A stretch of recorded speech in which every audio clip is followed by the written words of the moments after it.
Bonjour et bienvenue dans cette vidéo. Je m'appelle Heidi Rydweg et je vais vous présenter mon article pour le site La conscience des étudiants. Alors que tous les scientifiques du monde tirent la sonnette d'alarme concernant la cause environnementale, la plupart de la population ne change pas leurs habitudes de vie et de consommation. Mais pouvons-nous, en changeant de manière drastique nos habitudes de vie, nous assurer un avenir meilleur et préserver la planète ? Paul Hawken, environnementaliste, entrepreneur, journaliste et auteur, nous pousse tout d'abord au positivisme. De plus en plus de mouvements se mettent en place, comme le mouvement On est prêt, créé en 2018, qui rassemble plus de 400 personnalités connues et reconnues. Ce mouvement y fait de grandes actions de communication, surtout sur les réseaux sociaux, en invitant les gens à agir et en leur donnant les clés pour changer leur mode de consommation et leur mode de vie. Mais une question que nous devons nous poser, c'est quelles sont les habitudes de vie que nous devons changer.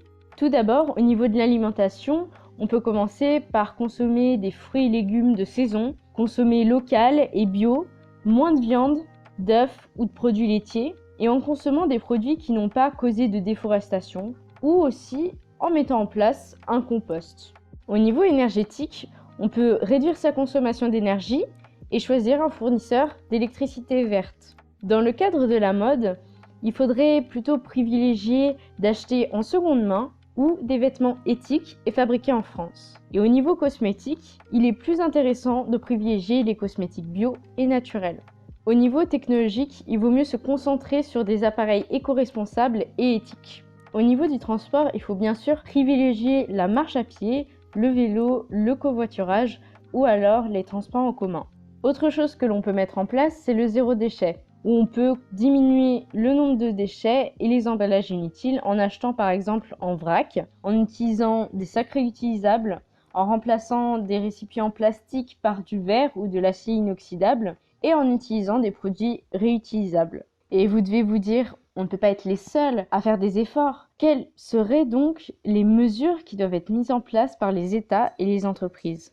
Le groupe d'experts intergouvernemental sur l'évolution et le climat, autrement appelé le GIEC, parle de mesures d'atténuation et d'adaptation. Il demande aux États, comme mesure d'atténuation, par exemple, d'effectuer des changements au niveau énergétique, surtout pour remplacer le charbon, que ce soit par l'énergie nucléaire ou les énergies renouvelables. Au niveau du transport, il demande la réduction des émissions par les carburants, l'amélioration des infrastructures de transport et la réduction des déplacements. Au niveau du bâtiment, il demande la réduction des émissions de gaz à effet de serre et de nouveaux bâtiments modèles avec des équipements plus efficaces. Au niveau industriel, le GIEC demande une réduction des émissions de gaz à effet de serre par les industriels, une meilleure efficacité énergétique, l'amélioration de la performance des matériaux et une réduction de manière générale de la demande de produits.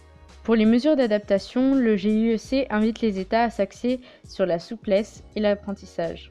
L'objectif de ces différentes mesures, c'est d'avoir une augmentation globale de la température de 1,5 degré Celsius ou de 2 degrés Celsius en plus en 2100. En effet, il est dit dans le rapport du GIEC que sans changement drastique, on aura une augmentation globale de la température de plus 4 degrés Celsius ou plus en 2100. Je pense qu'il est intéressant de prendre en compte une étude de cas qui nous touche tous, la pandémie actuelle. Mais alors, que nous apprend la pandémie du Covid-19 ? Comme beaucoup de médias nous le présentent depuis quelques mois, la pandémie actuelle du Covid-19 a permis de montrer des chutes considérables de dioxyde d'azote, autrement appelé NO2. Dans un premier temps, nous avons la NASA qui nous apporte des images satellites des diminutions de gaz en Chine. Ensuite, nous avons l'ESA, l'European Space Agency, qui présente des images satellites des diminutions de NO2 dans l'air en Europe.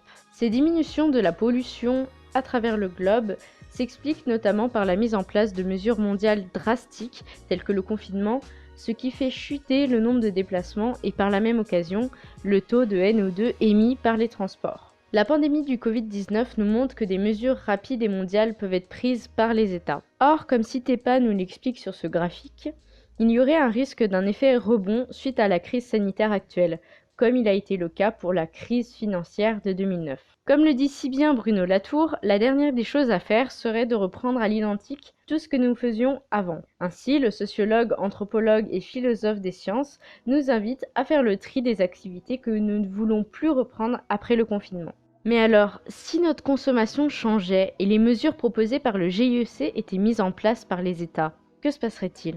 Le GIEC nous donne la réponse en nous disant qu'il est possible de réduire considérablement les émissions en faisant évoluer les habitudes de consommation, en adoptant des mesures d'économie d'énergie, en modifiant le régime alimentaire et en diminuant le gaspillage alimentaire. De plus, la pandémie actuelle nous a montré que des mesures drastiques et mondiales pouvaient diminuer considérablement les émissions de gaz, que ce soit les gaz à effet de serre ou les gaz polluants. Or, le GIEC nous montre que les risques associés au changement climatique sont reliés aux émissions de CO2. En conclusion de cette vidéo, je dirais que de gros changements permettraient d'arriver aux objectifs d'une augmentation de la température de 1,5 à 2 degrés Celsius en 2100.